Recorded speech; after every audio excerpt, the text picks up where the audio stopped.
Deputy Clare Daly. Thanks, Ceann Comhairle.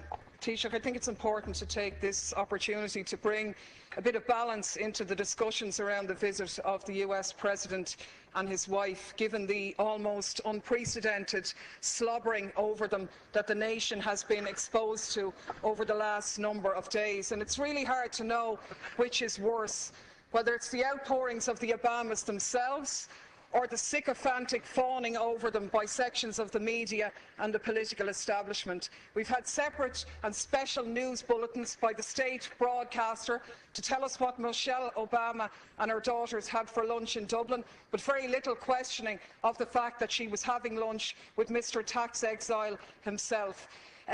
We had very little challenging of the fact that she's glad to be home, a country that she's been in less than a week and that her husband has very tenuous links in. And of course, the biggest irony of all, the protestations of Obama himself in his speech to the children in Northern Ireland about peace, when he said, "Those who choose a path of peace, I promise you that the United States of America will support you every step of the way. We will be the wind at your back." Now I ask you, is this person going for the Hypocrite of the Century award? Because we have to call things by their right names. And the reality is that by any serious examination, this man is a war criminal. He has just announced his decision to supply arms to the Syrian opposition, including the jihadists, fuelling the destabilisation of that region and continuing to undermine secularism and knock back conditions for women. This is the man who is in essence stalling the Geneva peace talks by trying to broker enhanced leverage for the Syrian opposition by giving them arms, and to hell with the thousands more who lose their lives, or the tens of thousands more who will be displaced as this war goes on. This is the man who has facilitated a 200% increase in the use of drones, which have killed thousands of people, including hundreds of children. And you, Taoiseach, you are the one who's turned a blind eye on these activities. You've talked about the G8 being an opportunity to showcase Ireland. But is it not a reality that you have showcased us as a nation of pimps, prostituting ourselves in return for a pat on the head? To be honest with you, we were really speculating this morning whether you were going to deck the Cabinet out in leprechaun hats decorated with a bit of stars and stripes to really mark abject humiliation here. So my question to you, Taoiseach, is as follows. What steps are you going to take to follow in the correct statements and the correct decision of your colleague Taoiseach Eamon Gilmore, who voted against the lifting of the arms embargo in relation to Syria? What steps are you going to take to ensure that no weapons for Syria are going to go through Shannon in breach of our international laws on neutrality? What steps are you going to take to showcase this country not as a lapdog of US imperialism, but as an independent nation with an independent foreign policy which takes a lead in international diplomacy to outlaw the use of drones, the favourite method of extermination of your friend Mr. Obama? On the Taoiseach. Quiet, please.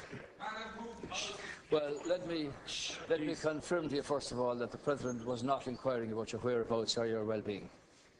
I think your comments are disgraceful. I think they do down the pride of Irish people all over the world, who are more than happy to see this island be a host to the G8, the leaders of the most industrialised nations in the world.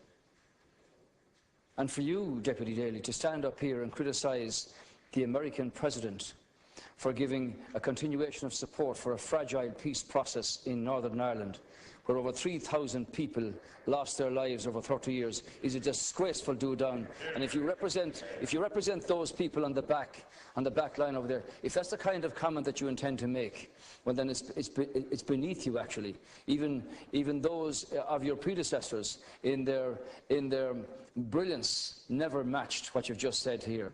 Let me remind you that the communities in Northern Ireland and the politicians from administrations in this House here, of all governments, together with British governments and Northern Ireland politicians and Northern Ireland communities, have put together a very fragile peace.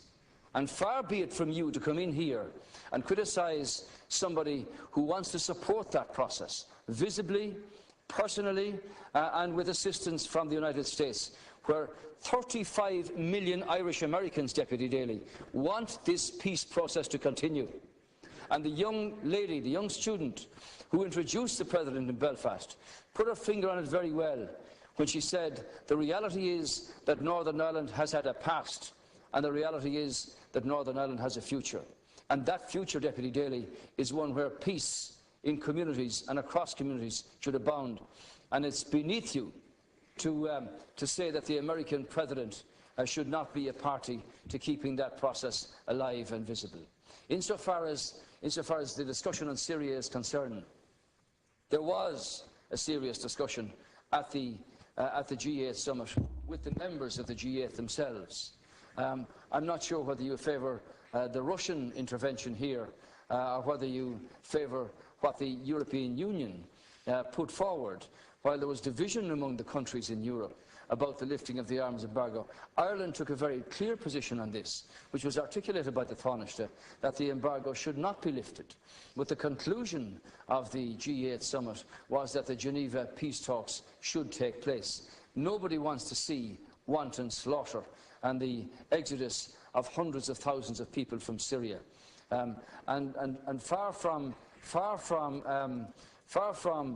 a warmongering discussion, the situation here is, what can you do to bring about discussions and negotiations that will restore, in the first instance, peace to this situation, and in the second instance, a structure that will allow Syria to continue in the time ahead without the obscenities and the humanitarian crisis that we've witnessed in the last 2 years. Deputy Daly, 1 minute. Please, yeah. 1 minute, Deputy. Thanks, Ceann Comhairle. Of course, I said nothing about the Northern Ireland peace process, a process which everybody supports, but is not one that gives you a licence to do whatever you like anywhere else around the globe. There isn't much peace in Iraq, where 26 people lost their lives yesterday. There isn't much peace in Afghanistan. There isn't much peace in Pakistan. And there certainly isn't much peace in Syria.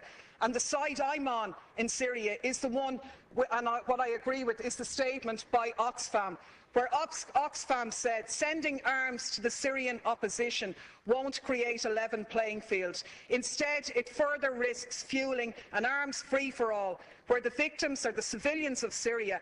Our experience tells us that the crisis will only drag on for longer if arms are poured in. And that's in essence what the Americans have done here. I can only take from your non-answer to the question that you were asked is that you're going to take no steps to ensure that those arms will not be sent through Shannon in breach of our neutrality. You said here last week no arms ever came through Shannon. How do you know that, seeing as no investigations take place? The reality is, in 2012, 548 US planes landed in Shannon. How do you know what was on them if you haven't examined them? Your Minister for Transport revealed in a parliamentary question that 239 civilian planes landed in Shannon, where they sought permission because they were carrying munitions of war or dangerous goods on a civilian aircraft. What steps are you going to take to intervene in this situation? And the last point I'll make is that people in this country are very fond of our American brothers and sisters, and I think we stand far more shoulder to shoulder with them by making valid criticisms of their president, who has broken his election promises, rather than just pimping this nation as a tax haven for their corporations. I'm sure the Americans would far prefer if their multinationals paid their taxes at home rather than offshore here, so they could develop their health care, so they wouldn't be wasting money on arms being sent to slaughter people in other countries. Thank you, Deputy. Final reply, Taoiseach. As you're aware, 100,000 American people are employed by Irish-owned firms across 50 states, and something similar here from American invested corporates in this country. The American government, and I don't speak for them obviously, have taken the view in terms of withdrawal of their troops from Afghanistan and from Iraq. There wasn't any intervention in terms of troops in Libya, and there hasn't been any intervention in terms of troops in Syria. We've never supported rendition flights through Shannon, and it ill behoves you to make comments that are not true.